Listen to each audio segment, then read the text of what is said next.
What if Naruto's bonds with Sakura, Ino, and Kurenai turned into something far deeper than friendship? Let's dive into a Naruto where unlikely love blossoms into a powerful harem. Chapter 101A Will of Fire. Hello all. There are a few things I want to mention right off the bat. 1. I'm a big fan of Naruto, not to say I love every aspect of the manga show, but it's one of my favorite stories and Naruto's one of my favorite characters. As such, I'll be sticking to the manga and non-filler anime. I may take something from the movies, but as of this moment, that's not likely. 2. This fanfic came about after I put a hold on my initial fanfic, From Ruin. I was just writing for writing's sake, not necessarily thinking about where the story or characters were going. It turns out, I like it. I've written 3 chapters so far and I thought I'd post it just to see what people think of it. This also means that I have no idea where this story is going, so, updates may vary. 3. I've aged up the characters but not the events. Just their physical appearance, not mental maturity. So Team 7 has just been formed, but everyone is starting at 16 years of age. I did that because there's in this FIC, and even if they're cartoons, I don't want to think about 13 years olds having. That ain't my thing, though I should mention that I rarely say their age, so you may not even notice the age up since everything else is the same. 4. This is a mature fanfic. Please do not read if is not something you like to read in a story. Speaking of, my current mindset is that of relationship between Naruto and multiple women. Relationship, not for the hell of it. And no, is not love, so even if characters have that doesn't mean they share love for each other. Any character who didn't like Naruto when the manga started, isn't going to like him in the beginning of my FIC either. Multi may turn into harem later, but only if it happens in a way that makes sense. 5. These characters have flaws. I mean it, too. They can make bad or horrible choices under the right circumstances. I'm unapologetic about this point because this may be a fanfic, but I like moral ambiguity and pushing characters in unexpected ways. This doesn't mean the entire FIC is dark and angsty. There are plenty of nice and lighter moments, but I don't shy away from characters making bad decisions. If you don't like that, I get it. It probably means you're morally wealthy. Good for you, but this is your warning. Lastly, this is the first time I've ever written multiple perspective, so, that was interesting. P.S. For those who read my first FIC, From Ruin, please know that I have not abandoned. I will get back to it. I'm taking time to think of resolutions. P.P.S. If FFnet takes it down due to explicit scenes, you can find it on archive of our own under same name. Enjoy smiley face. Naruto. At first, it was just a hum. The kind one might annoyingly swat away, absolutely sure a fat fly was buzzing far too close to the ear. Mere weeks later, and for quite some time, the sound morphed into distant chatter, hazy, like the final incoherent echoes of conversation. It had made, then, potential graduate student, Uzumaki Naruto constantly swivel his head like a whip, dead intent on locating this elusive chatter. He heard it everywhere, in the middle of class, walking through the markets, training in the woods, relaxing in his apartment, and his frustration grew every time he couldn't locate its source. Presently, however, as he drags his feet away from Konoha's hospital, the last thing on his mind was some annoying chattering sound he couldn't identify. The day was bright and the pure white clouds were large and puffy against the baby blue of the sky. Certainly, a joyous day for many in the Nation of Fire, unless you were Naruto and Yumi no Iruka. The thoughtful and caring Chunin sensei had selflessly saved his life from the traitor, Mizuki, just days before, using his body to stop a large shuriken that was meant for him. For his troubles, Naruto's favorite academy sensei is now paralyzed from the chest down. Walking that long sorrowful path toward nothing and no one, the only voice in Naruto's head was the list of injuries the nurse was adamant the young genin had caused that night by needlessly moving Iruka-sensei in a panicked rush to get the injured Chunin-sensei to the hospital. Because of your carelessness, the nurse yelled, his spine, spinal nerve roots, intercostal nerves, ribs, and lungs were extraneously damaged. Because of you, he'll never have a career as an active Konoha shinobi again. He'll be lucky if he can ever walk again. Now, get out. He doesn't want to see you. Truthfully, Naruto didn't understand most of what she said. It all sounded terrible, but the part that struck him the most, the thing he blames himself so utterly over, is being the reason Iruka-sensei can never be a shinobi again. Before he knew the extent of his sensei's injuries, Naruto was supremely confident the scarred sensei would be fine in a couple of days. Naruto himself recalls being stabbed before and he was always fine in a day or two. He had been so excited to visit the Chunin to show off his brand new Hitai 8, to regale him with how they passed Kakashi-sensei's bell test, only to be yelled that Iruka-sensei doesn't want to see him. The difference in walks to and from the hospital is like a moonless night and a pleasant day. Why wouldn't he be fine? He was supposed to be, Naruto can't help but think. That shouldn't happen to good people. Lamenting over the grievous injury of his single mentor, his fourth special person after Ji-chan, Tsukiji, and Ayame Ne, he unknowingly found himself on the best spot overlooking all of Konoha. Admiring the robust village, now cognizant of why the majority hate him and the thing inside him, it only fueled his need to make things right again, to desperately fight this horrible feeling in his chest from festering. Gigi had taught him long ago that nothing changes if you stay unhappy about it. Smiling is contagious because happiness is contagious, Naruto recites, recalling Hokage Gigi explained to him after another crowd had hurt him. When we are happy, people can feel that energy, and it can make them happy in return. That is why I think the best weapon against hatred and loneliness is love and friendship. The old man would smile happily at a frightened 5-year-old Naruto, and Naruto, though sad and confused, couldn't help a small smile spread his lips. From that point on, Naruto grew to understand the old man's words with every passing day, and tried to fight the village's animosity with his best smiles and goodwill. If I became the best shinobi in the village, and then the best Hokage of all time, I just know Iruka-sensei would be happy, Naruto mentally declares as if combating the guilt within with his sheer determination. He may not be the smartest shinobi in class, but even he knows the steps to take Gigi's white hat, work harder than anyone and protect your village. I couldn't stop Mizuki Tem from hurting Iruka-sensei, but I won't let anything bad happen to sensei again. I know it. Nah. Rut. Oh. Naruto whipped around, hopping on his feet, looking for whoever called his name. It was faint, wispy really, but he's certain he heard it. Hello. He cautiously calls. Who's there? There's no response. After a few seconds of silence, Naruto straightens up from his guarded stance. Confident it must have been his imagination, he hops off of the Yondaime's stone visage to train, to make Iruka-sensei proud. Team 7's first meeting as an official Konoha squad isn't until next week, and with clenched fists, he's determined to be the best one in it. It won't be for nothing Iruka-sensei. Just you watch, he mentally pumps himself up as he dashes to his favorite training ground, Training Ground 28. It's a small thing compared to the better newer training grounds, or the older revered ones nearer to the center of town, but it's less likely to have any shinobi already training in it.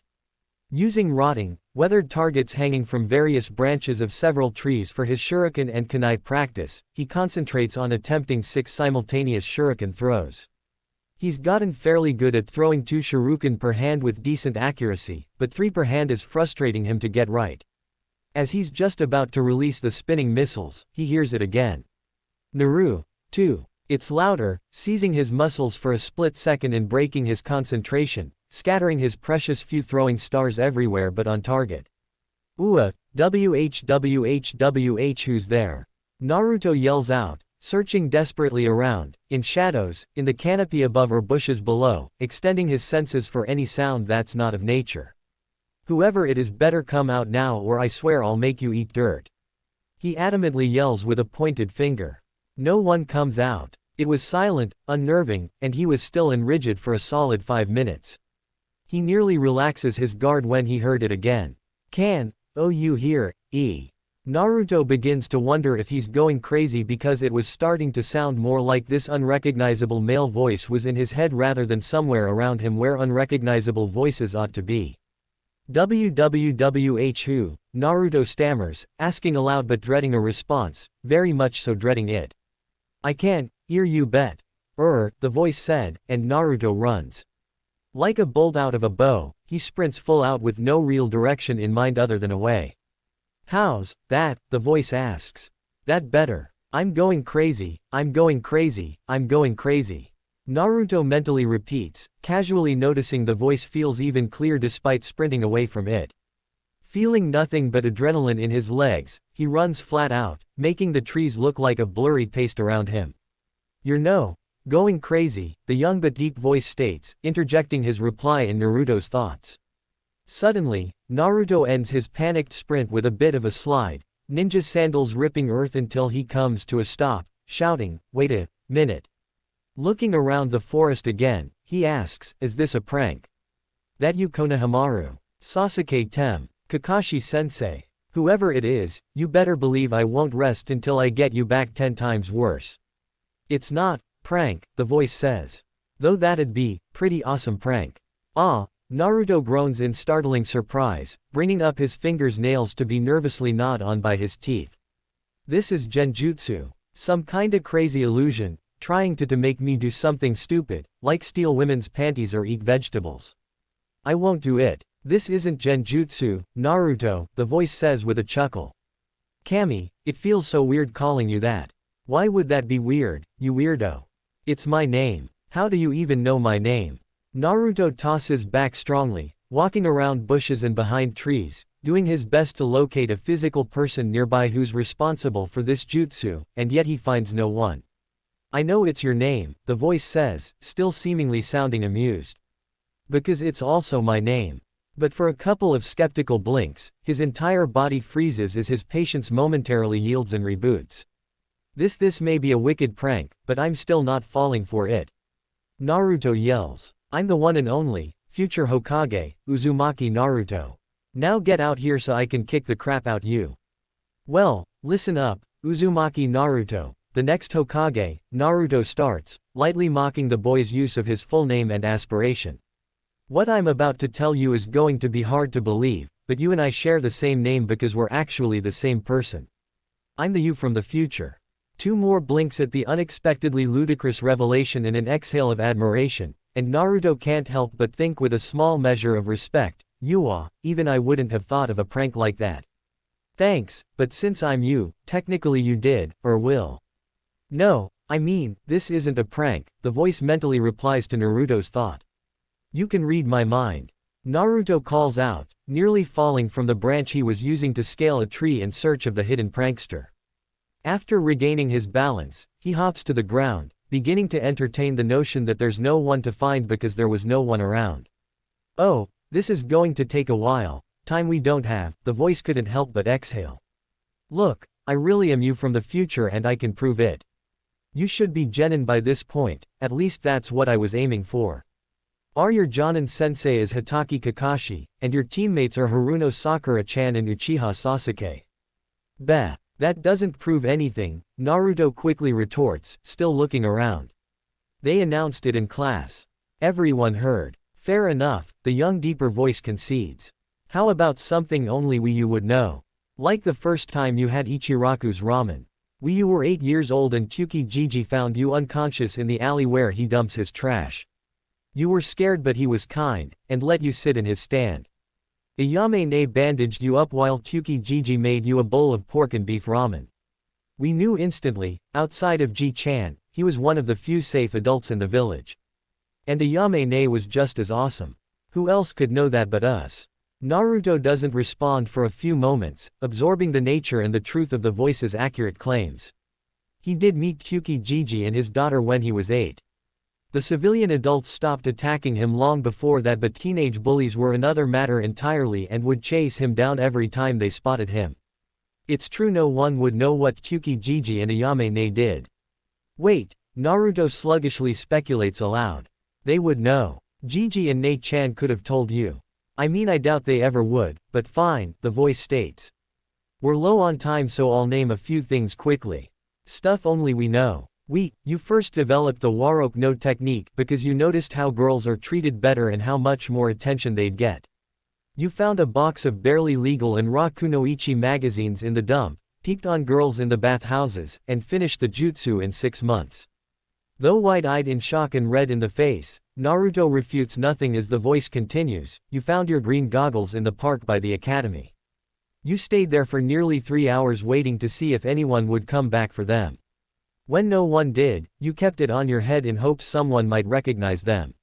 You found a fat toad in that pond by the Hyuga compound. You became best friends and named him Gama-chan. Naruto can hear the levity in his voice all but disappear when he continues, we were really sad when some of the Hyuga kids killed him. That was a hard month, but while you were scavenging the dump, you found a toad wallet that reminded you of Gama-chan and kept it. Your shinobi tools were mostly scavenged from corpses in Training Ground 44. Everything else in your apartment is a hand-me-down, clearance sale, or found in the dump because nearly all the shops in the village make you pay more. You sent a letter to yourself when you first learned how to write because you never got any mail and you wanted to know what it felt like. Okay, Naruto finally said, calling an end to the voice's rather depressing tirade of his life. Whatever, I still don't think you're me from the future, but I'll hear you out. Start by telling me how awesome I become. How fast do I become Hokage? First, the voice interrupts, cutting off some of Naruto's excitement. You have to know I won't always be with you like this, speaking to you like this isn't a constant thing. What I'm doing takes a lot of effort and concentration to keep up. I'll explain what that is next time. As we speak, it's getting harder and harder to stay, so until I can get a better handle on this, for now, I can only talk for minutes at a time, maybe 20 if I really try. Sounds complicated, Naruto grumbles. Why can't you tell me now? Not enough time, the voice says. I'll be back, though, once I've rested, but for these last few minutes, I just want to explain a bit of why I'm here. The short version is, there's a fourth great shinobi war, and basically, we lose. Lots of people we know will die, and the rest are trapped in a never-ending, unbreakable genjutsu. I'll explain more next time, but the reason we lost is because I wasn't strong enough. Team 7, our friends, our village, the entire shinobi world is a slave to this really bad guy because we weren't strong enough to stop him. It was all too easy to manipulate us, the nations, I mean, because we were all too busy hating each other and fighting amongst ourselves to stop and think. In the end, we couldn't stop this cycle of hate, which meant we couldn't stop him. Are you serious? Naruto huffs with wide eyes. Yeah, I guess that would be hard for anyone to accept, the voice admits. But it's true. There's something else, and this is going to be really important. You already know Kage Bunshin, right? Yeah, Naruto slowly acknowledges. Good, the voice affirms. What you probably don't know, or won't know until years later for some odd reason, is that any knowledge or experience your Bunshin experiences, you'll learn as well after it's dispelled. Try this, if you don't, believe me. Oi, Naru ni, you okay? Naruto asks uneasily, sensing the struggle in the voice's speech. I only have seconds, Naruni barely manages to get out. Make a Kage Bunshin. Make it talk to Kyuki Jiji or Aruka Sensei, somebody. Then dispel it. You'll learn everything it learned. Quiet fills Naruto's expectation of further conversation. After several moments of silence, Naruto can't help but call out, "Nay, Naru-ni. Naru-ni, you still there?" Other than the wind breezing through grass, leaves, and branches, and the birds singing, Naruto is met with silence. Head tilting to the side, Naruto scratches his smooth hairless chin, pondering everything that's happened. He questions the merits of this complicated prank, if he can even call it a prank. Humming inquisitively against the rustling sounds of blowing trees, he slowly reflects on the voice and how it knew things about him that no one else could know. Naruto was fairly sure if the voice continued, it would have only mentioned more anecdotes about his outcast of a life, so, it's either the most elaborate prank in the history of pranks, or meh. Naruto shrugs, forming the hand seals for the Kage Bunshin. He's always been a practical guy, not that he wouldn't love the brains to think his way through problems, but the academy pointed out to him a long time ago he just wasn't smart enough for that kind of rational approach. What's more, he isn't really doing anything dangerous, or suspect, like how Mizuki tricked him into stealing the scroll of seals. Kage Bunshin no Jutsu. From a quickly evaporating puff of white smoke, 9 shadow clones of himself pop into existence. He said one, but whatever, Naruto mumbles, taking a commanding step in front of his troops. Alright, listen up. I want 3 of you to go, somewhere. One goes to Ayame Ne, 1 to Ji-chan, and 1 to Uruka-sensei. Break into his room if you have. Just see him. You can dispel after that. With little more than a quick look between the 9, 3 immediately break off. How those 3 knew they were the ones, the original didn't know, nor care. What about us? One clone calls. The rest of you go to look for the shuriken I threw earlier. When you find one, leave it there and dispel. I guess I'll learn where it is. Yosh. The rest of the clones call, fists in the air, and Naruto watches them rush off to get to work, all the while shrinking a bit at what he's heard. It's not every day you're told the fate of the entire shinobi world rests on your shoulders, much less failed when it mattered. Lives of families, friends, strangers, ninja, civilian, and everything in between somehow are depending on him and he doesn't know why. Ji-chan is the strongest person he knows. Why wouldn't they rely on him instead? If for some absolutely insane reason, everything Naruto said turns out to be true, he can't help but compare it to Uruka-sensei. He failed to keep his sensei safe, even ended up hurting him worse in his great panic, and that was only one person. What Naruto is talking about is for the fate of everyone: Ji-chan, Tsukiji, Ayame-ne, Uruka-sensei, Sakura-chan, maybe even the people that hate him. Naruto can't see how everyone could depend on him like that. Wouldn't he just fail to keep everyone safe as he had his favorite sensei? Naruto felt restless, like he's been sitting for too long and itching to get up. All these questions he has no answers for is making him doubt himself. This has to be a prank. Naruto calls out. How could it not be? He thinks, when suddenly information, a memory, knowledge he didn't have of a lost shuriken he tossed somewhere in the woods, pops into his mind. It feels like a little strained pulling, like someone quickly ripping a single strand of hair from his head. As he takes in the entire memory, he questions how true it is, how real this is. His first step to fetch his newly recalled shuriken is interrupted with another flash memory, leaping into his mind, cause the ache on his brain to momentarily sharpen. Before too long, Naruto learns where all 6 of his shuriken went and has a headache similar to prolonged brain freeze for his efforts. The concentrated, lethargic pricks of pain don't last long, a couple minutes or so, and it's not nearly the worst pain he's ever experienced. However, it's an effect he makes a note of nonetheless. With all his worn throwing stars in his pouch, the first of his shadow's conversations floods his mind. Naruto squints his eyes at the pinch to his brain as a whole conversation with Ayame-ne plays out in his mind. It was a simple conversation. Nothing of note or relevance other than the usual, "Hey, Ayame-ne," and "How's it going?" Though she had finished their short conversation with a phrase she's often directed at him. Nothing but the freshest ingredients for our favorite customer.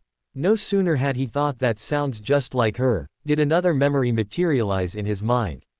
He was in the Hokage Tower. He tried to see Ji-chan but his secretary had informed him that the Hokage was in a council meeting. That should be easy to double-check, Naruto says to himself. Whether the voice knew about the meeting or not didn't matter. He himself didn't know about the meeting, so if there is, in fact, a meeting, the voice will have told him something about this jutsu that neither Kakashi-sensei or Ji-chan informed him of. He's not angry with them, but he certainly doesn't understand why they wouldn't mention this neat little trick. If he wasn't a serious shinobi of the leaf, he would certainly be planning the biggest chronicle of pranks for the year. The final memory he received on the path home. It was a hurried memory. His clone had been found trying to get past the entrance, and they chased after him. The majority of the staff may be talented in saving lives, but he's been chased for most of his. He managed to hold them off until he finally found Uruka-sensei. He was asleep, propped up on his bed with at least 5 pillows and a harness around his torso, keeping him up. It was the last image before his clone ended its existence, but it was enough consolation just to see Uruka-sensei. He didn't look great, mentally Naruto admits, and if he were honest with himself, he's having a hard time keeping the guilt from assuming control. So much so, in fact, he stops his journey back home in favor of returning to Training Ground 28 to continue training. He may or may not have spoken to his future self, he may or may not have been duped, but he wasn't going to waste any time on his path to get stronger. If everything Naruto said turns out to actually be true, he will not fail again, just like he won't fail Uruka-sensei again. Kurenai. Thank you very much for granting me audience, Hyuga Dono. Kurenai clearly and evenly tells the Hyuga clan head, her palms placed daintily on the floor in an upside-down V as she bows her head respectfully. The large receiving chamber in the main branch's home of the Hyuga compound was as traditional as every other resident on the large property. Despite the antiquated style of the sitting room, the hardwood furnishing, the tatami mats, the gold and silver trim lining the beams, counters, and zaisu was immaculate. It gave the impression of wealth within tradition. The sliding doors were closed for privacy, and despite there being no windows, the well-lit room was not stuffy. Hyuga Hiyashi sat rigid, kneeling on an elevated platform ahead of the bowing kunoichi, while Kurenai sat kneeling 10 paces away. Her lush ebony hair flowered the sides of her bowed head.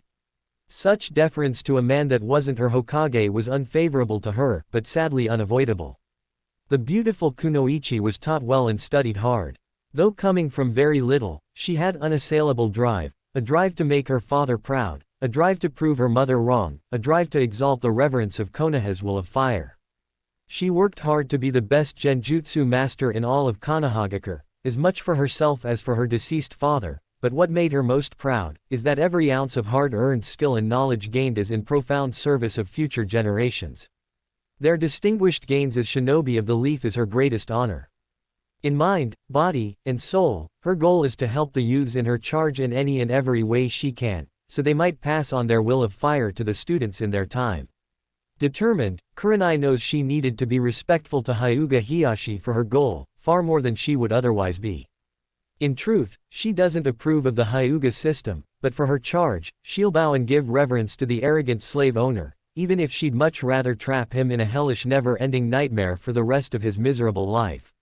You've declared this meeting was in regard to Hinata, Hiyashi stated in a deep, belittling tone nearly to the point of offensive. Speak. The man had little eyes of steel, the kind that would express the same amount of emotion to an infant as an enemy. He peered over her, exhuming nothing but vain misogynistic pride. Now that he's spoken to her, Kurenai raises her head to meet his brass gaze and address him. As you are no doubt aware, I am your daughter's Jonin sensei.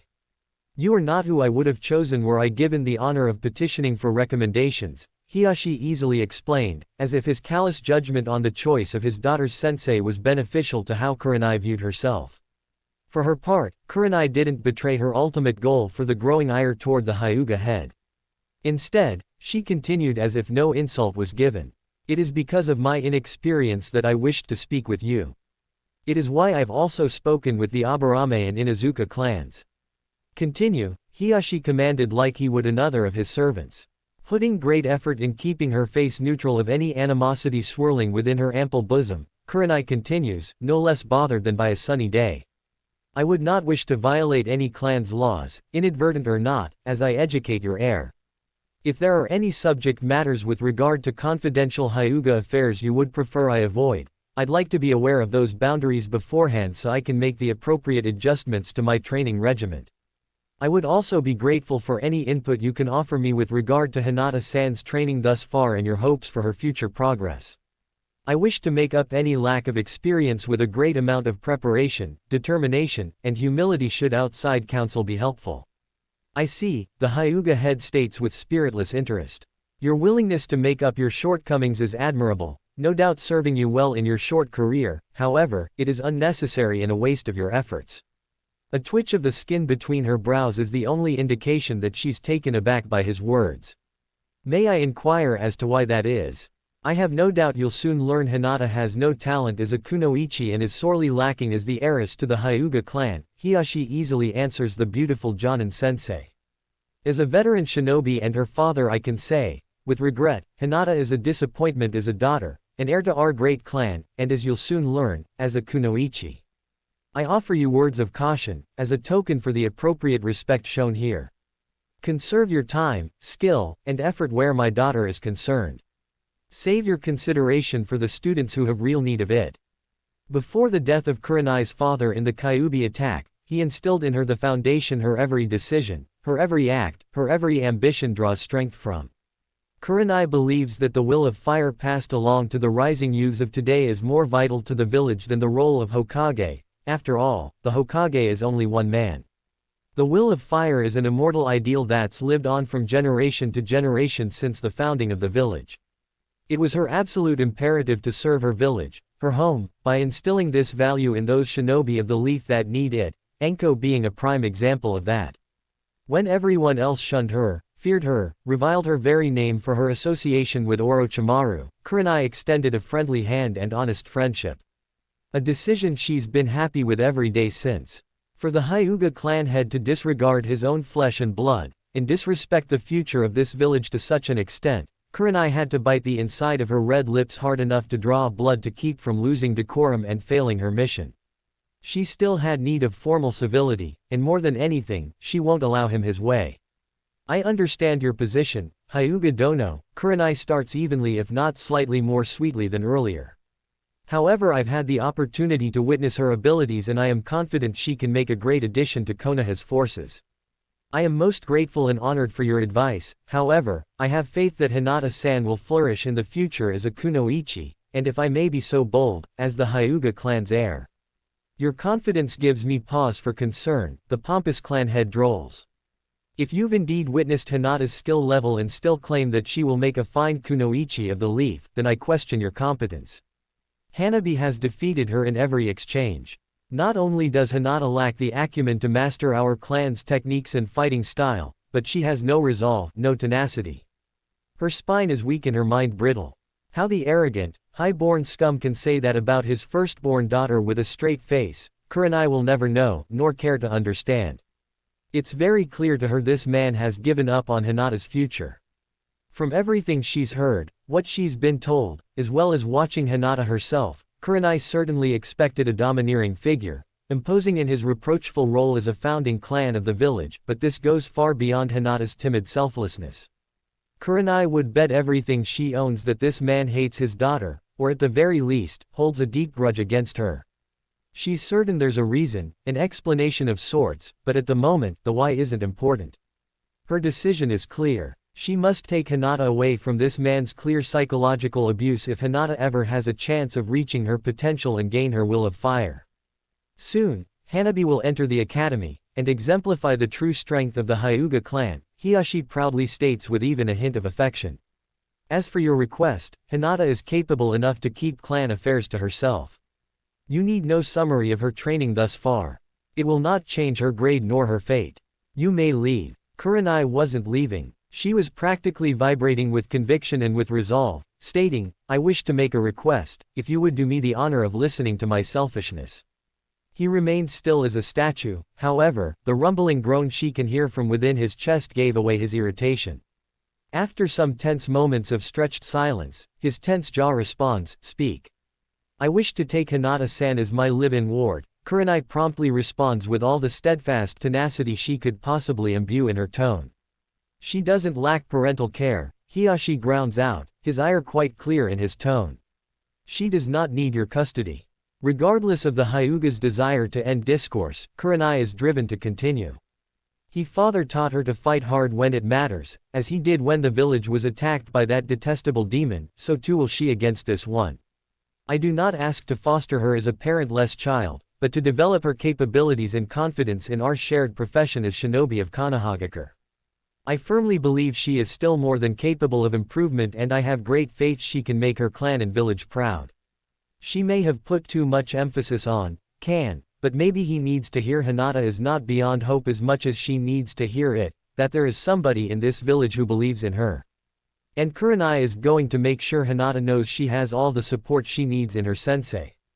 As her sensei, Kurenai continues. It would be unsatisfactory if I could not perform the duties requested of me by our Hokage to the best of my ability and raise a valuable kunoichi for our great village. Enough, Hiyashi bellows, certainly hearing his own failings in her own doctrine.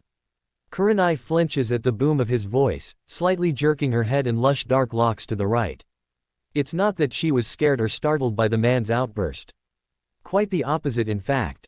She saw an opportunity, a strategy only women can employ. It's been her daily experience that men find her attractive, even among other beautiful women, and unbeknown to most men in the village, they are beguiled or pacified by her charms. In this case, her flinch and slight jerk bounced the buoyancy of her ample, showing a full view of exposed cream-colored cleavage he could easily view from his elevated position. She can already see him calming down, but does not smile, lest he feels mocked for his gender. Even if the little show didn't outright lure him from his convictions, it assisted enough as he continued. You dare presume I've failed in my duties as clan head and as her father. I will not hear it. I know what is right for this clan along with this village. For you to say otherwise is an egregious offense to the Hittite you wear over your brow. I do not presume anything of the sort, Kurenai calmly returns, thinking how much worse his response could have been.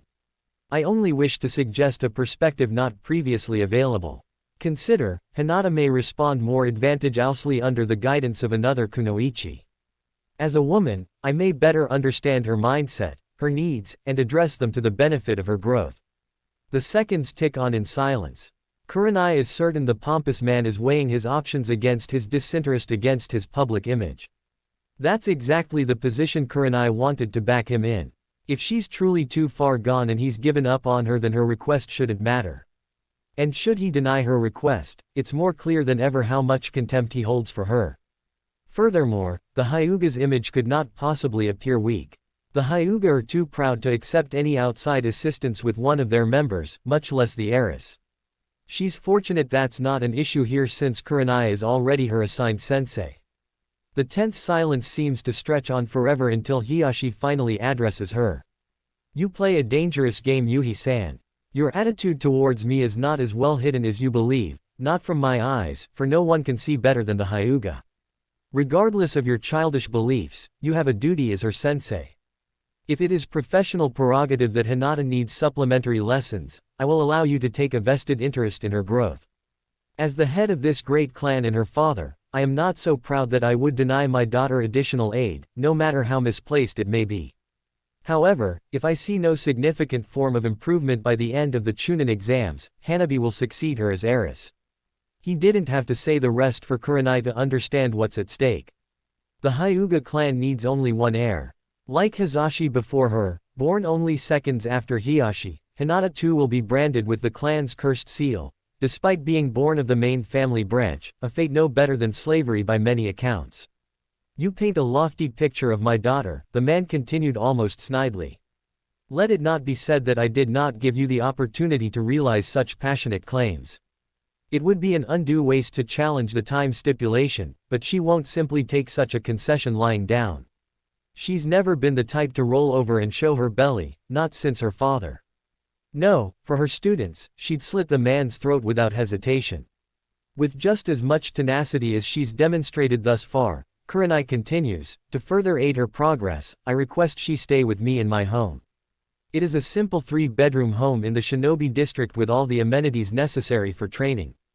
Almost with a tooth-grinding growl, he responds, you may house her for the week at your own expense. As for the weekends, unless she is training or on a mission, she stays with her clan.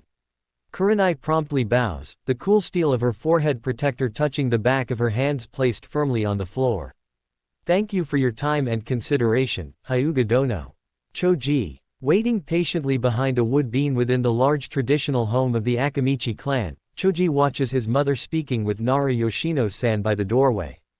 Spying on the two women laugh with such gusto every few minutes was a bitter reminder of how much he wanted that kind of friendship, not that Shikamaru wasn't great. The Nara heir was like the brother he always wanted, and if their parents were anything to go by, they always will be. It made Choji glad to know that he would have a best friend in Shikamaru for life. It's the third member of their newly formed cell he's hoping will emulate the friendship and partnership their parents seem to effortlessly have. So far, Yamanaka Ino's been demanding, vain, and just shy of outright abusive towards her teammates, and while he agrees with her that Asuma-sensei's smoking is bad for them, he certainly does not care if Uchiha-kun would think her skin is splotchy and sickly because of it. Shikamaru explained that's just how girls are, but Choji's seen how their parents interact, so that can't always be the case. He'd spent a whole night making welcome to the team dango, 3 different flavored sticks for each of them. Asuma-sensei and Shikamaru accepted theirs gratefully, not quite as happily as he would have preferred, but certainly much better than Ino, who flat out rejected his gesture, yelling at him about her strict diet and how Uchiha-kun wouldn't appreciate a fat girl. He knew she didn't mean to call him fat, but it didn't hurt any less than when other kids said it. In fact, now that they were teammates, it easily dashed his hopes of forming the type of bond their parents easily share. Even Choji can see how pretty Ino is, and her figure is more feminine than the other girls, so he couldn't see how a few sticks of dango could really hurt. Watching the mothers in front of him conversing joyfully, he wondered if that could happen soon between himself, Shikamaru, and Ino. His mother suddenly lets out a boisterous laugh and hops on dexterous toes toward the product room connected to their large red brick kitchen. Choji follows her down the clean halls of their large house and can't help but ask his mother, Okawa-san, what does Yoshino-san want? Is it about the celebration barbecue? His mother slightly tilts her head towards him as she continues to walk forward, answering, no sweetie, that won't be until this weekend. Yoshi-chan just needed to pick up a pill is all. Walking through the large brick kitchen, feeling the wall of heat before a single step was taken, Choji generously asks, do you need any help? I can carry it for Yoshino-san. That's sweet of you to offer, but she'll be fine, his mother happily tells him, a bit of pride slipping in her tone. Shikamaru never needs anything, Choji points out. Not too unlike his father that one, she answers as she moves to the safe in the product room. Choji never really took note of the safe, nor was he ever curious of the contents within. When his mother opened the steel security box, she watches his mother pull out a pill, unlike the three colored pills he's familiar with. It was slightly larger than even the red pill, but he couldn't help asking his mother, why is it blue? I've never seen that pill before. Closing the safe, and spinning the levers until it clicked, his mother stands at her full height. Eyeing the blue pill cautiously, she hums like she does when she's considering her words. The Akamichi clan aren't like the Nara clan. They have a much less elegant way with words and can sometimes take a moment to gather their thoughts. Ah, well, this is a special pill, so ninja boys and girls can be friendly with each other, she answers as she picks up the pace on her way back. Don't worry your beautiful little head about it. Have your father speak to you about it later, okay sweetie. Choji watched her scurry off, all the while thinking, questioning really, the possible existence of a friendship pill. Choji wondered about such a pill and the secrecy behind it long and hard. Clearly, this was a clan secret, after all, why keep it in a safe if it wasn't? But for his clan to need an actual friendship pill, can only mean it's harder for his clan to make friends than others. So difficult in fact, they needed a special chakra pill for it. Choji would not take this responsibility lightly. He loved his parents and would never want to disappoint them. Without even being told, he knows he'll keep this secret for them in the clan, because, despite the teasing, shaming, and hazing, he was proud to be an Akamichi. With designs slowly forming in his mind, he looks for a post-lunch, pre-dinner snack, as he considers the details of how this might help his newly formed team. As always, I would love to hear your thoughts. As I said, it's kind of like my practice story and I only have 3 chapters, so, after I've edited the other chapters, I'll post those. If there's enough positive buzz, I'll keep going after that. Have a great one. Gray. Chapter 2. Hello everyone. Please enjoy. Naruto. It didn't take long for Naruto to utilize his clones in his training. He was repeatedly knocked flat on his back by them, however, since he would spar with no less than 3 clones at a time. It was impossible to fight off an uncoordinated taijutsu attack by 3 clones no matter how little technique and strategy they used. So he hit the floor often, but Naruto didn't have it in him to give up here, not with so much on the line. He hadn't made any progress all afternoon, as all 3 clones looked down on him relatively clean and amused. It annoyed him but he wouldn't have it any other way. It was the voice, Naru-ni for lack of a better name, that helped finally knock one of his clones on their back.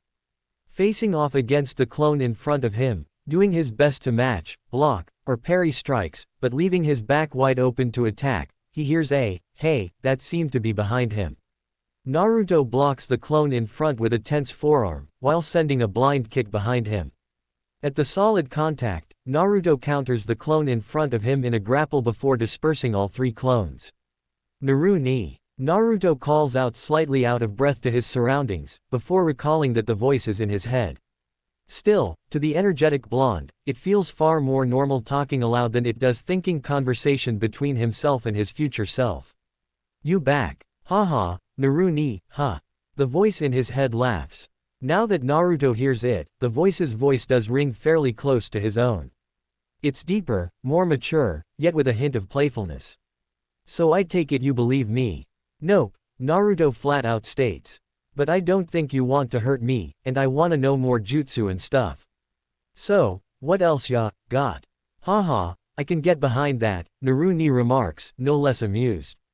We don't have a lot of time, so I'll explain your training first.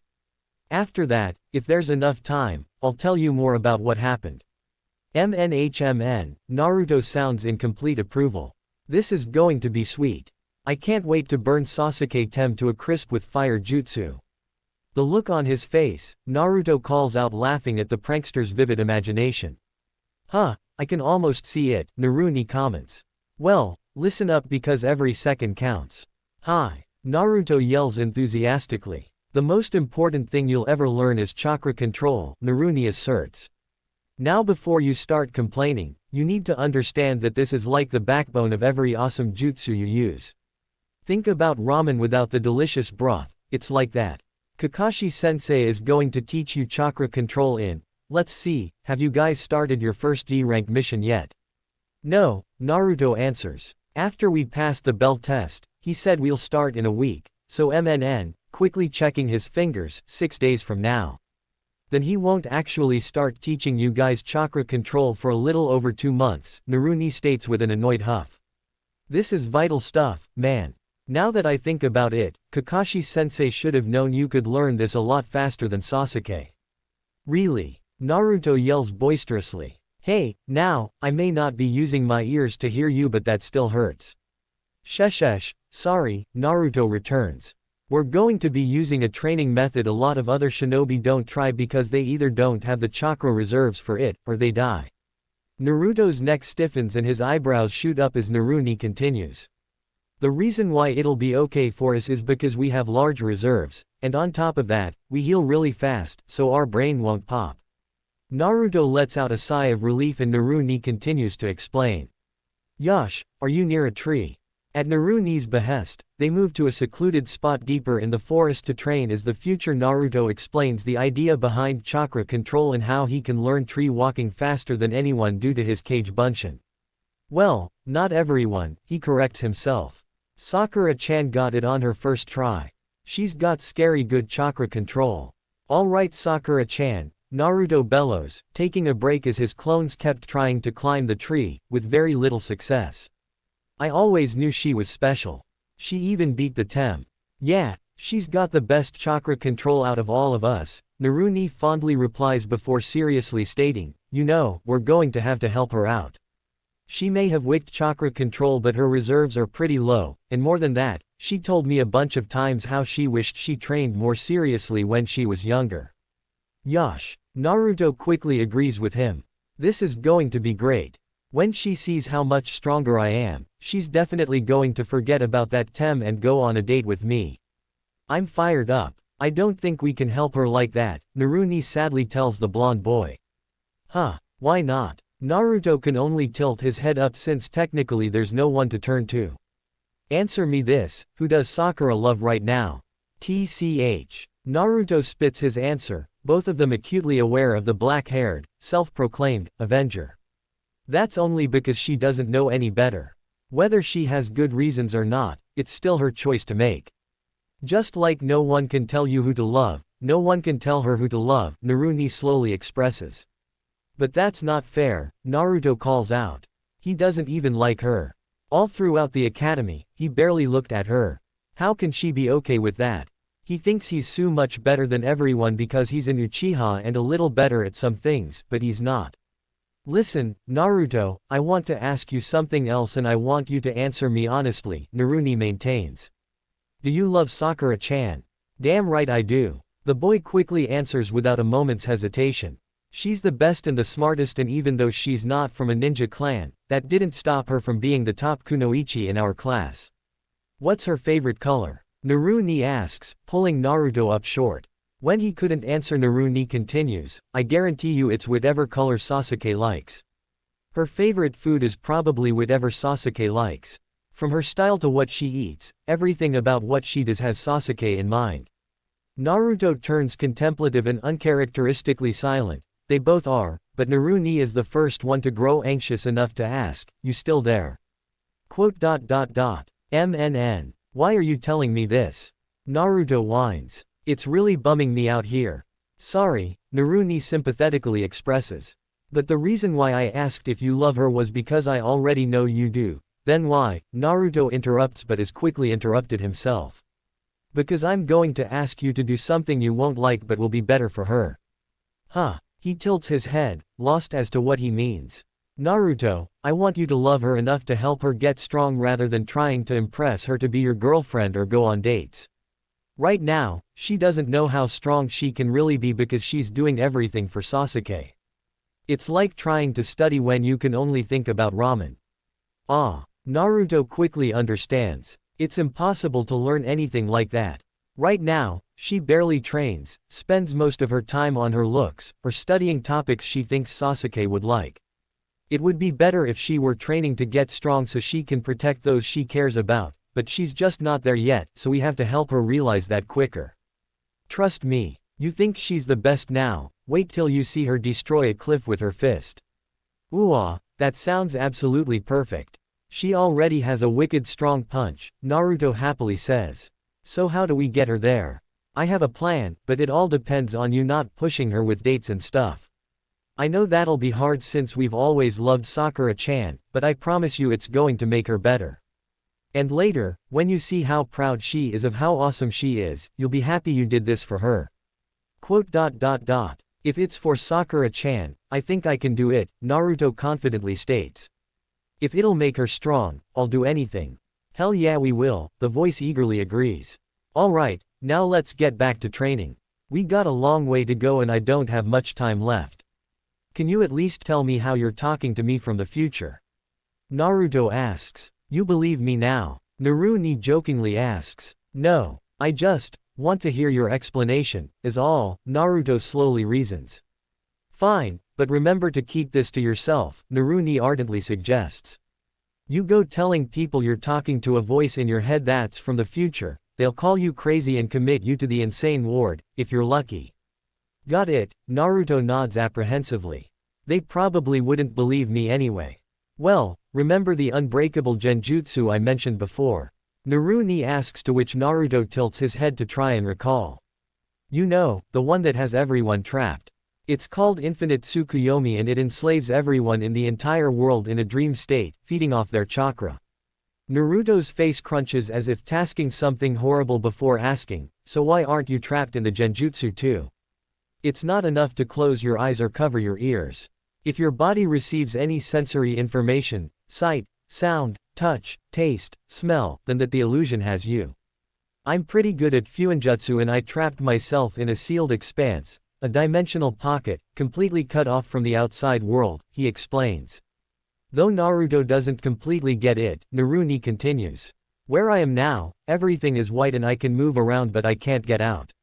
I don't know how long it's been, but I tried to figure out a way to stop the infinite Tsukuyomi before I get myself out of this seal, but I couldn't think of anything. That's how I started looking into traveling back in time. I felt confident I could do it, but that equation is so complex, I could inscribe it on the white floor perfectly for a whole year and it still wouldn't be enough. Not to mention I probably wouldn't have the chakra necessary to actually power something like that. So how do you do it? Naruto can't help but ask, as he watches his clones struggle with the first 3 steps of the bark. How did you get your voice to travel back? I didn't, well, not really, Naruni quasi-answers.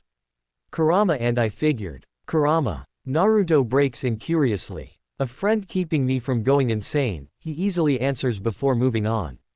We figure the only ones who were probably not affected by the infinite Tsukuyomi, or heck, even time, was Kami-sama himself. Are you Kami-sama? Naruto whirls around asking to no one around. Am I going to be Kami? No. Naruni quickly calls. Will you just listen, sheesh. I'm not Kami and I wouldn't know where to begin to try and find one to even ask for help. But it didn't have to just be Kami. We figured it could be a Shinigami as well, and I knew exactly how to get close to one. Our family has a really nasty sealing jutsu that calls on a Shinigami. It has this tanto in its jaws, 2 red horns popping out of its long white hair, and prayer beads in its left hand. The problem with using this nasty technique is that you have to sacrifice your life for it. Are you? Naruto gulps. You're not dead, are you? It takes a hell of a lot more than a Shinigami to kill me, don't ya know, he asserts with glee. I sort of tricked it, actually.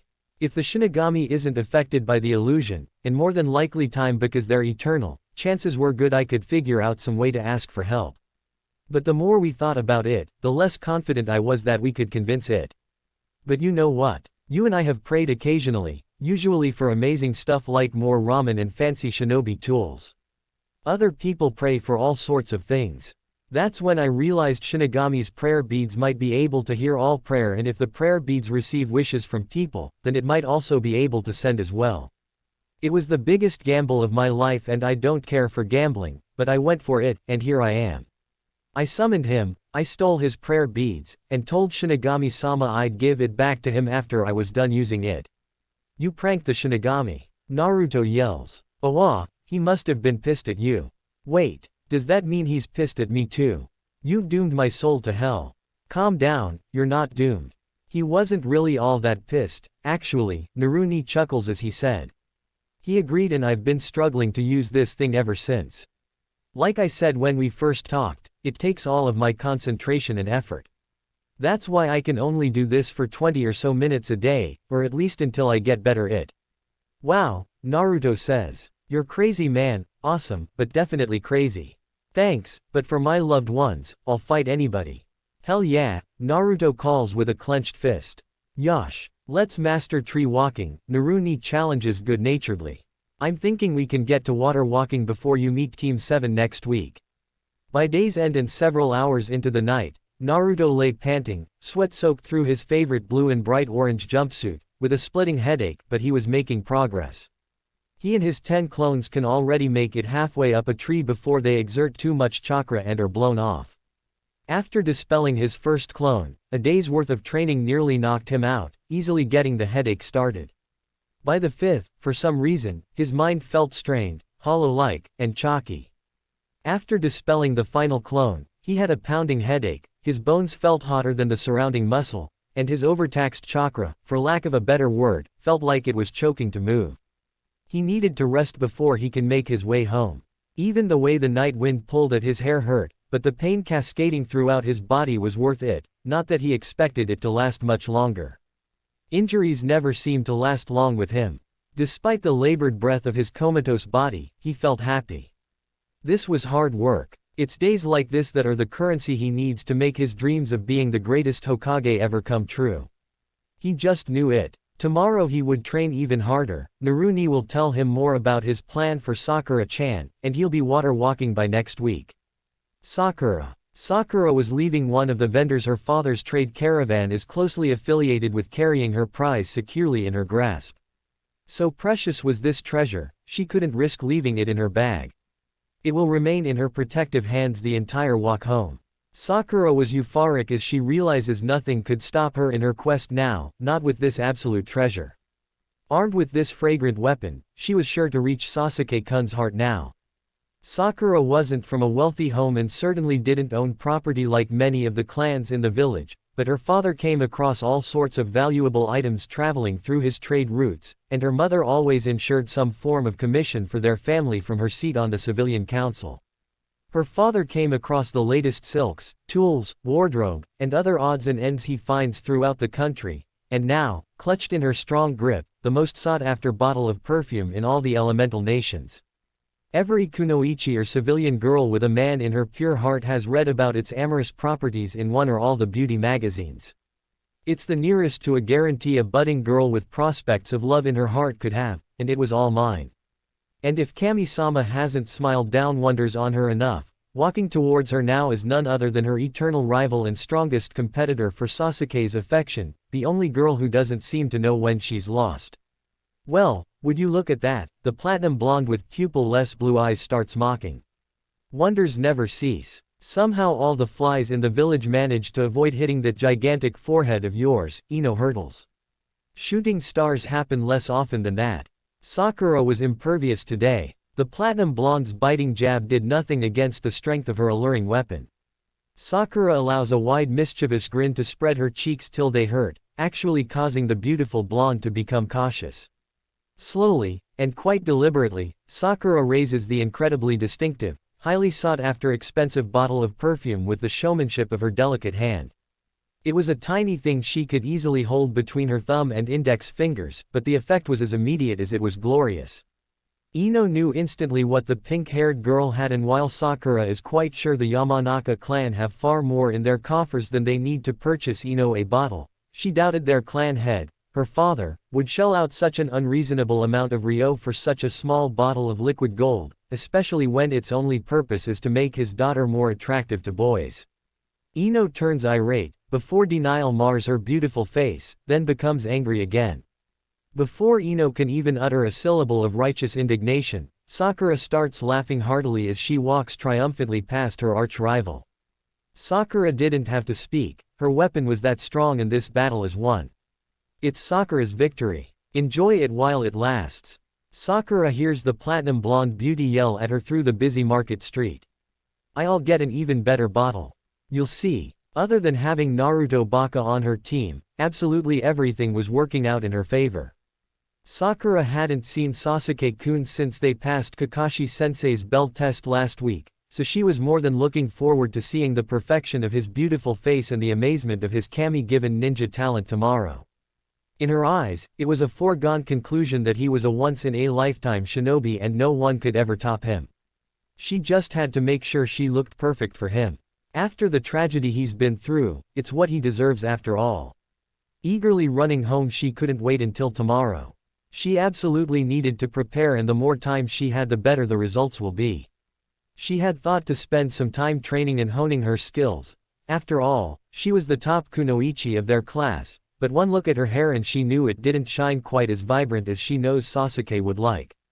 One look at her nails, and though her profession as a kunoichi kept her from adding any color to them, she could still make sure they were perfectly manicured. Not that she knew if Sasuke liked properly maintained fingernails, but she couldn't risk disappointing him if it indeed mattered.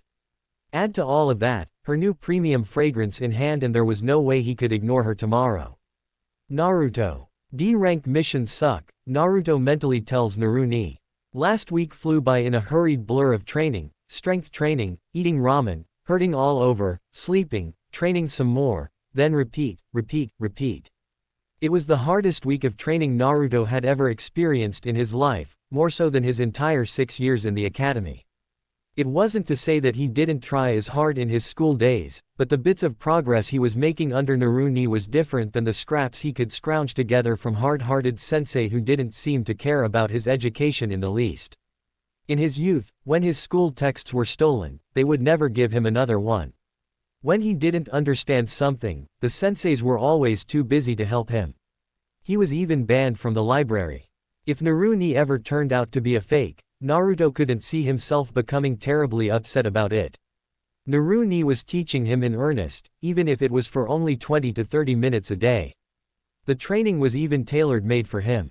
Every day of the past week he spent most of the morning, when he managed to wake up before noon, practicing his taijutsu against 3 to 4 clones, as another 4 or 5 would be practicing chakra control. After he managed tree walking, he had 4 days to master water walking, and though it was much harder, by the end of last night's training, he and his clones were lightly jogging on the small lake in Training Ground 3. Soon after the throbbing head pain of dispelling his clones abated, he was giddy the entire trek back to his apartment. Naruni pushed him, not cruelly but because he cared, and it was worth it. Even when Naruni was resting from using the prayer beads and couldn't coach him, Naruto gave it his all. He may not have experienced the things his older counterpart had, but thinking about Iruka-sensei, it wasn't hard to imagine. By the end of the week, Naruto definitely believed Naruni. He believed that this was his future self talking to him, training him, as well as the story he told. It also meant that something stronger than even his future self would be coming in a few years, and he absolutely needed to be the one to stop it. It wasn't all doom, however. Naruni would tell him other interesting things, how he has really high chakra reserves, Tenketsu points that were larger than normal, followed promptly by what Tenketsu's points are, his elemental affinity type and how it's used. As a physical learner, Naruto has yet to fully grasp most of the information explained to him, but Naruni doesn't seem to have a problem repeating something or trying to make it easier to understand. Yeah, I wasn't a fan, at all. Naruto responded. How long are we supposed to do D ranks for? Naruto mentally asks him as he and the rest of Team 7 exit the Hokage Tower. A heck of a lot longer than you'll like, the older version answers. Have you been dismissed yet? Tilting his head to look at his Jonin-sensei reading his little orange, Naruto mentally answers, nearly. Don't forget the plan, Naruto maintains. I won't, Naruto sternly declares. If it involves tricking people, I'm pretty good at that. Though, usually it's to get back at someone or make myself laugh. Now we use that talent for a little bit of good, Naruto happily asserts. Yeah, Naruto groans, unhappily about the plan, and physically shrugging. Hey, how come you didn't tell me Kakashi-sensei was going to be 3 hours late? Ha ha ha, Naruto heard Naruto laugh. That's not cool, man, Naruto yells at him, looking and pointing upward. Nah, Naruto. Kakashi calls curiously. What's not cool? And who are you talking to? Naruto whirled around in panic before quickly trying to school his features, failing miserably at it. Aha, well, I only meant, if we're done for the day, that stupid cat scratched us up pretty good, right? Sasuke and Naruto did most of the engagement, while Kakashi coordinated, and Sakura provided support. But since Sasuke doesn't heal as fast as Naruto, Sasuke was the only one with plenty of red claw marks on his arms and face. I'm going to shave that stupid cat's hair off and skin him alive, Sakura angrily announces. No one does that to Sasuke-kun and gets away with it. Nah, I was scratched too, Sakura-chan, Naruto weakly offers. So, she hurls back at the blonde before moving to Sasuke's side. I think we're done for the day, Kakashi tells his team. You all did fine work. We'll meet tomorrow by the bridge, 7 Don't be late. That goes double for you. Naruto yells at his sensei, but Kakashi had already shinshined away. Don't worry, I got something you can do while you wait, Naruto tells his younger self. And it's totally going blow his mind when he sees. Cool, Naruto responds, almost missing. Sakura asks Sasuke if he wanted to train, or eat, or take a stroll, or shop together, all of which he ignored with a barely concealed scowl as he started walking toward his home. Sakura stood deflated, sniffing her wrists, asking herself, maybe I didn't use enough. Besides smelling really nice, and admiring her long pretty pink hair, Naruto didn't know what to make of her efforts in relation to what he was prepared to do for her. It's not every day you give up the girl of your dreams so she can grow strong, and in exchange for your sacrifice, she likely ends up with another man.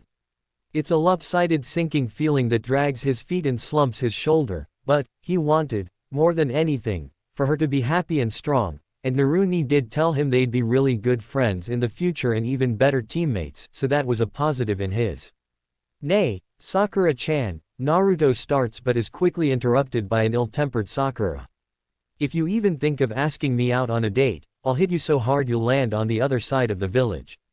Sakura's murderous green eyes and lethal tone made Naruto take a cautious step back, putting his palms up to show he's not a threat.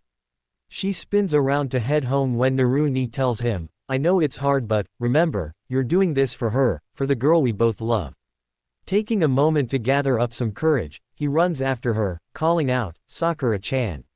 She hadn't gotten very far, but as she turned to the call of her name, she's already raising a fist to carry through on her threat. Wait, I'm not trying to ask you out. Her fist still up and clearly in a bad mood, she hollers back, then what? Splitting his attention between her clenched fist and her beautiful green eyes, he nervously answers, I want to help you. She stares suspiciously for several long seconds before finally lowering her fist and irately asking, how? Taking in a quick breath, and relaxing some of the tension in his shoulder, he clarifies for her precisely how he and Naruto had planned it the last 2 days. I thought of a good idea to help you, get closer to Sasuke-tem. That was far harder to say than Naruto was expecting. He spent many grueling hours obsessing over it, and somehow the stomach churning and choking chest feels worse than he imagined. Worse still, his knees felt weak, and his eyes started to grow hot with prickly moisture. This was the love of his life he was helping set up with not just another boy, but his eternal rival. The aching strain in his chest was partially ignored in favor of answering her question. What do you mean? How? She took a step forward, forgetting her earlier agitation for the possibility this could mean for the future she imagined with her love. She was fully expecting to be a snarky brat for the day and drive her parents crazy after the perfume seemed to fail, but maybe there was hope of turning her day around, even if Naruto Baka was the reason for it. Okay, first, Naruto started, rushing to get this day over with. He's already planning on a full-contact brawl fest against as many clones as he can make. He even makes a mental note to give them clear instructions to beat him to a bloody pulp, certain that no matter how badly he was beaten or broken, it wouldn't hurt as much as this. Do you know what chakra control is? Of course, you idiot, she tells him, using her near-eidetic memory to recount to him. It's the ability to sufficiently control and conserve your chakra. They taught us that in the academy. Really? Naruto genuinely asks. I don't remember that. That's because you're an idiot who can barely remember what side of the kunai is sharp, she hurtles back. Ha, you didn't have to say all that, he weakly tells her, covering the sting of her verbal jab with a weak smile, though she doesn't seem to care. Eager to move on, he continues, yeah, well, I know you're the top kunoichi of our year, so you must have really good chakra control. In fact, I bet it's perfect. Sakura eyes him wearily, never one to particularly like his compliments or advances, but she couldn't really say otherwise. Maybe, she simply states. I've been told I have good control over my chakra, but aside from the leaf concentration training we hardly use any jutsu in the academy, so I can't be sure. Why? And what does this have to do with Sasuke-kun? Everything, he says with a strained smile, doing everything he can to appear happy to help her even though he was dying inside. I got the perfect way for you to put your hands all over him, and the best part is, he'll be happy you did. Sakura was visibly vibrating with excitement, thinking, if what he's saying is true, then I'll be able to touch my Sasuke-kun whenever I want, and then he'll be happy I did, and then we could probably start dating, and then we could maybe even possibly kiss. Sakura's entire body swoons at the thought, turning beet red, her half-lidded eyes were dilated, and her heart and stomach were swapping from warm to fluttery. This could be a big win for her. Even though she used an entire life's supply of luck to be on Sasuke's team, that wouldn't stop Ino from trying to gain his attention. Hell, Ino might not even stop if Sasuke and herself started dating. With Ino's admittedly mature beauty and charm as her enemy, it wasn't enough that Sakura and Sasuke were on the same team. Sakura couldn't get complacent. She needed to do anything and everything possible to be with Sasuke because she's certain there isn't another kunoichi alive who would treat him right. Whatever Naruto thought of, if his claim panned out, would be for the amazing future she planned to have with Sasuke-kun. Sakura-chan. Sakura-chan, Naruto kept calling for 3 minutes before she finally regained her senses. Tell me, she demanded, rushing him a little with clenched fists. He's startled, taking a step back as she insists on knowing, what's the idea? Smiling somewhat happily to see her enthusiastic reaction, though still hurting by the reason why, he tells her, you become an Iryo nin. Huh? Sakura asks, face dropping with disappointment. Think about it, Naruto starts. Sasuke Tem is a mid to close range fighter, so every time he gets hurt, even a little scratch on his cheek, you would be the one to heal him, which means you have to touch him. If you knew Iryo ninjutsu right, you could have healed all his scratches and he would have been super thrilled you did. Plus, it would round out the team, right? Kakashi-sensei, Sasuke Tem and I are the fighters, so we'd need someone to patch us up if something happens. Sakura continued to peer suspiciously throughout his entire explanation, though the reason changed from how idiotic his idea sounded, to Naruto Baka thought all of that after their first official meeting together. Besides, think of all the cool things they can do, like healing people who are hurt and saving lives. With your control, you could be, like the best healer in all of Konoha. Plus, I'm sure they have some really famous Iryo nin too, Naruto explains. Naruni was very adamant about how he said, some really famous Iryo nin too, because he was pretty sure Sakura-chan would automatically think of the village's most famous Iryo nin, since a lot of kunoichi look up to her. Both Narutos keenly understand that in any good prank, the more the person getting pranked thinks on their own to agree with you, the better the result will be. And looking at the realization dawn on her face at the mention of famous Iryo nin, he was pretty sure she remembered the one Naruni briefly talked about. After a few seconds of deep thought, If her pondering expression is anything to go by, she finally speaks up, there's no way. I couldn't. You could. Naruto passionately interrupts her. And I can prove it. Now completely flabbergasted by the annoying blonde, Sakura can't help but gripe, how? Come on, he calls as he runs over to the nearest tree. After she catches up to him, he tells her, I bet you anything you can tree walk on your first try. That would definitely tell you if you can do it. I don't know how to tree walk, Naruto, she returns genuinely. Kakashi-sensei hasn't taught us that. He hasn't taught us anything yet. Even if he didn't teach you, I still think you can do it, Naruto returns his enthusiasm for training, driving the point home. All you have to do is focus a steady amount of chakra to the bottom of your feet and use that to stick to the tree so you can climb. If you use too little, you'll slide off. If you use too much, you'll get shoved off, and break the tree. Think of it like a magnet. Come on, give it a try. Remember, this isn't just for the team, it's also for Sasuke-tem. He sighs at the anguish, but she doesn't seem to notice. With a determined look on her face, she nods and turns to the tree. Generally, Sakura is accustomed to learning new techniques with the direction of a sensei, and not an idiot like the one beside her, but for Sasuke-kun she's more than willing to try this at least.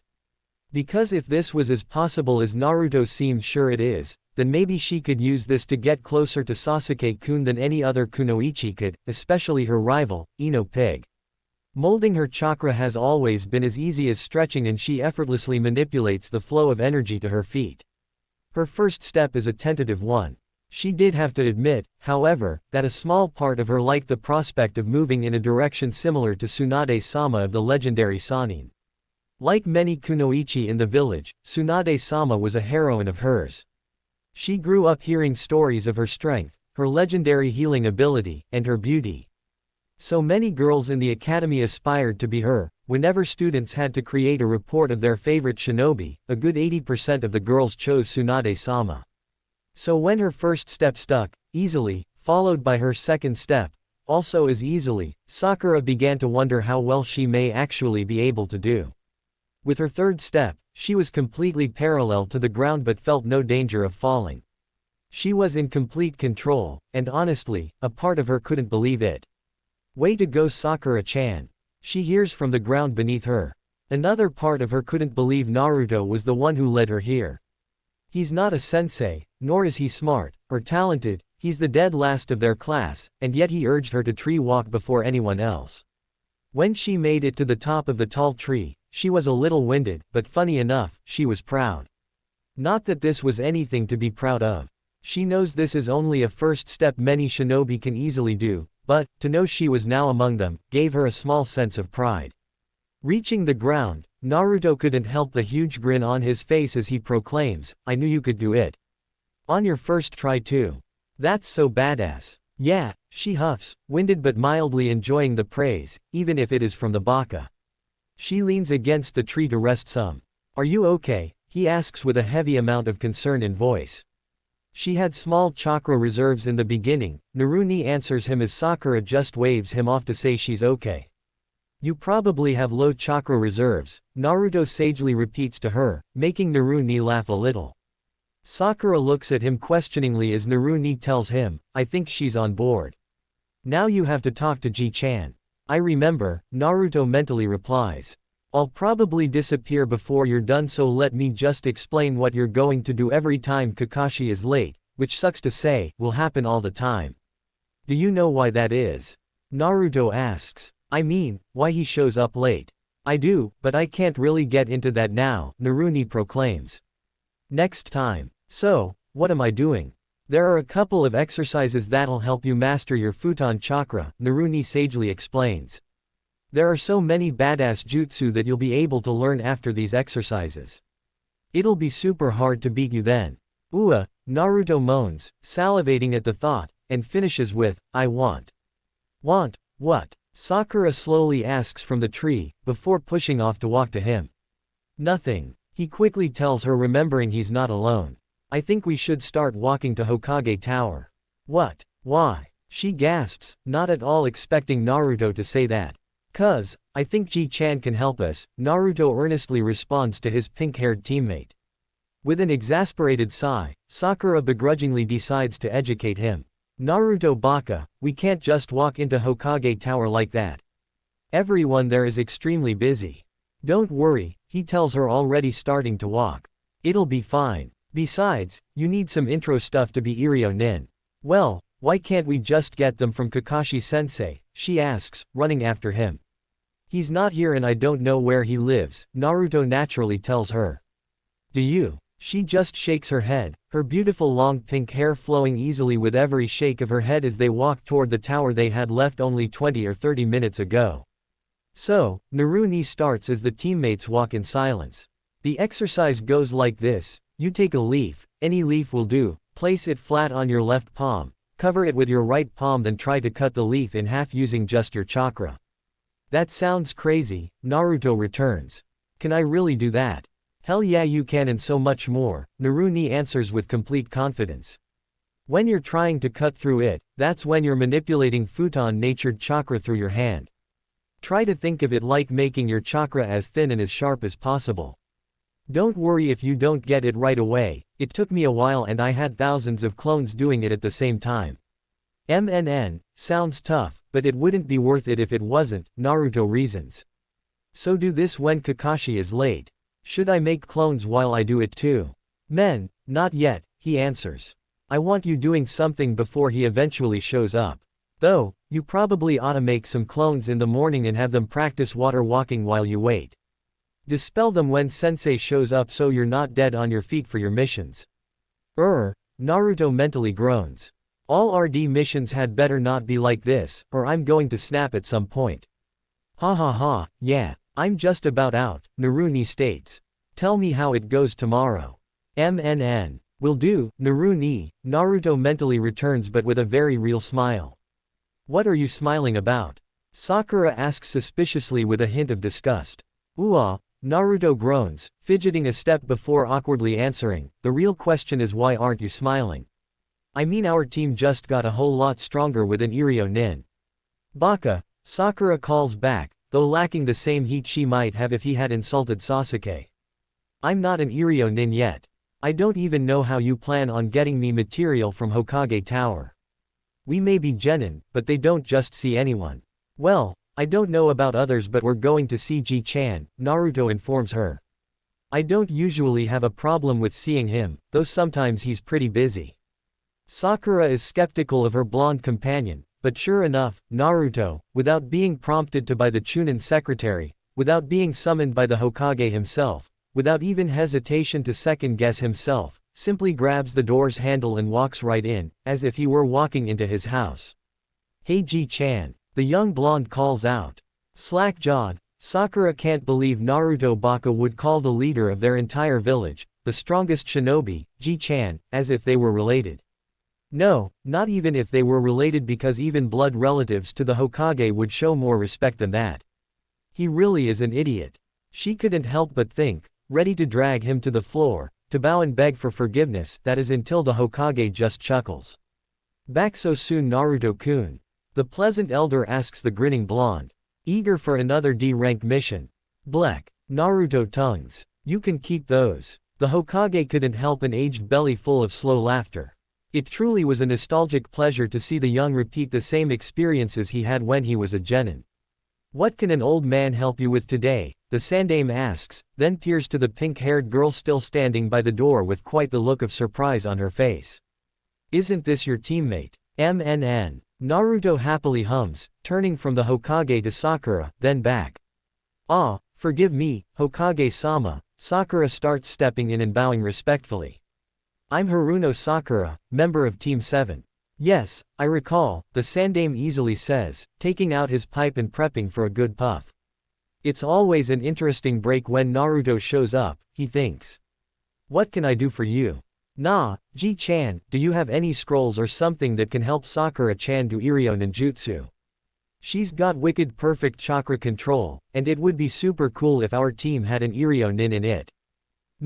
He hums in sheer amusement, aged eyelids lifting with genuine curiosity. For this Naruto to ask for such a thing was the best surprise of a rather taxing week. I agree having an Iryo nin on the team would be quite advantageous, but Naruto-kun, how do you know this? What do you mean? Naruto asks, quirking a brow. Once we become genin, we have more access in the library. I was looking for cool jutsu but I found one about chakra control. Since Sakura-chan has perfect control, that means she'd make a great Iryo nin, right Ji-chan? It most assuredly helps, greatly in some cases, the Hokage answers, looking at them both. Why come to me, then, instead of your Jonin-sensei? It's not like I didn't think he'd help, but he left after our mission and I don't know where he lives, so I can't ask him, Naruto explains.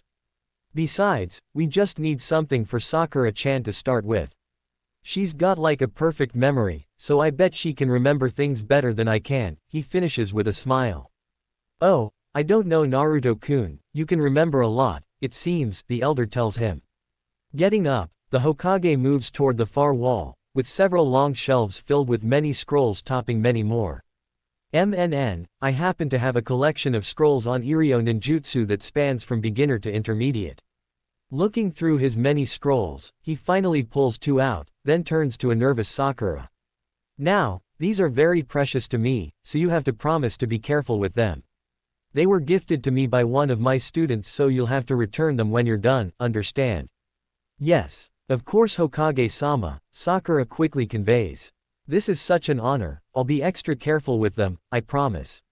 She cautiously takes the scrolls with both hands supporting each end as if she were holding a sickly baby.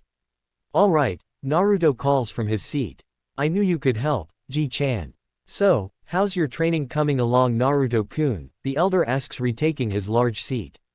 I'm going to be the greatest Hokage ever. Naruto bellows proudly. So my training is top secret right now, but what I can tell you is I'm working on my chakra control. Nay, Ji-chan, did you know I have high chakra reserves, which is why I can make a lot of Kage Bunshin and be okay after. My Naruto-kun, you are growing before my weary eyes, the older man smiles. Yes, I suspected that could be the case. You should continue to train on your control, so you can finally take my job. Damn right I will. Naruto agrees vehemently. Speaking of, I should get back to work, the sagely elder tells them. Thank you for entertaining an old man for a few minutes at least. Any time, Naruto calls and they start to leave, but Naruto has to pause at the door. Turning to his first ever friend, Naruto asks, Nay, Ji-chan, do you know if Iruka-sensei is okay? They won't tell me anything. They won't even let me see him. I'm afraid I can't release his medical information, however, I can tell you he will live. And if they won't let you see him, just remember, you're ninja, and ninja always find a way. Thinking of his future counterpart, Naruto can't help but agree with a sad smile and a nod before leaving. Meeting Sakura just by the outside entrance, still carrying the scrolls like precious treasure, he immediately recalls how all this started by trying to help her win Sasuke's attention. On top of Iruka-sensei's injury, and now effectively giving Sakura-chan to another man, Naruto was not having a good day. He grumpily dumps his hands in his pockets as she cautiously walks up to him, half her attention on the scrolls and the other half on him. I thought you left. I did. I am, she huffs. I just wanted to ask you, you're not related to Sandaime-sama, are you? Wah. No, he throws back. Why would you think that? You were calling our Hokage, Ji-chan, she adamantly states as if it's the most obvious thing. That is so disrespectful. He's the leader of our village and a very powerful political figure, she loudly retorts as if he only needed to be told louder for him to get it. I've always called him Ji-chan, Naruto returns with a non-committal shrug. That's just, I don't know, that's how I normally talk to him. Further confused, she follows up asking, how often do you talk to the Hokage? He hums, tilting his head up to the bright blue sky, thinking back. More so when I was younger, but I'd say at least twice a week, now. Sometimes once every 2 weeks if he's really busy. You're lying, her instant reaction quickly says. Wah, I'm not. He defends, his brows furrowing in disbelief rather than anger. He can stand a lot but he doesn't think his own teammate should call him a liar. I wouldn't lie about that. You have to be, she throws back. He's the Hokage and you're nothing but a dead last baka. The shock could not be clearer on his face, one that quickly transforms into sad resignation. That's just another layer to the type of day he's having. He woke up late for the meeting but his own sensei was over 3 hours late. Then there was that Kami awful D-rank mission, followed by this gut-wrenching plan to help the love of his life win the heart of another man, and now this. The girl of his dreams thinking so little of him, she couldn't even recall being in the Hokage's room not 5 minutes before while he chatted with the old man like he always does. The idea of crawling in the earth and dying seems nearly as appealing as training, nearly. The silence between them is stifling for several moments before he says, "If I'm going to give you a lot of practice healing the Tem, I better go train." And train he did. While his clones worked on his chakra control, Naruto runs, trains his muscles, then runs some more, and repeats. Hours and hours of it, until his stomach had twisted itself into a tight knot and threatened to eat itself if he didn't get some ramen. The last thing he did before going to sleep was leave a cup of instant ramen on the nightstand of Iruka-sensei's room. Naruto didn't expect him to be awake, but he hoped with everything he had that his favorite sensei would see and know that he was thinking of him. I hope you enjoyed the read. I don't read too much Naruto fanfiction, so I wasn't sure if anyone thought of this idea to use Shinigami-sama's prayer beads to talk to a past self. Please let me know if anyone has. I'd love to read their take on it. Just to quickly add that I may push particular qualities from the manga anime that stand out the most to me. For instance, I know Sakura was nice to Naruto in the beginning but not all the time, and especially not before the escort mission to Wave. These characters can sometimes feel like caricatures of their canon counterpart, but I don't think I would go awk. Also, I'm not Sasuke's biggest fan, but I won't outright bash him. I just never really bought the lengths Naruto went to for a person that was shown to be at best cold, indifferent to him. Made no sense to me.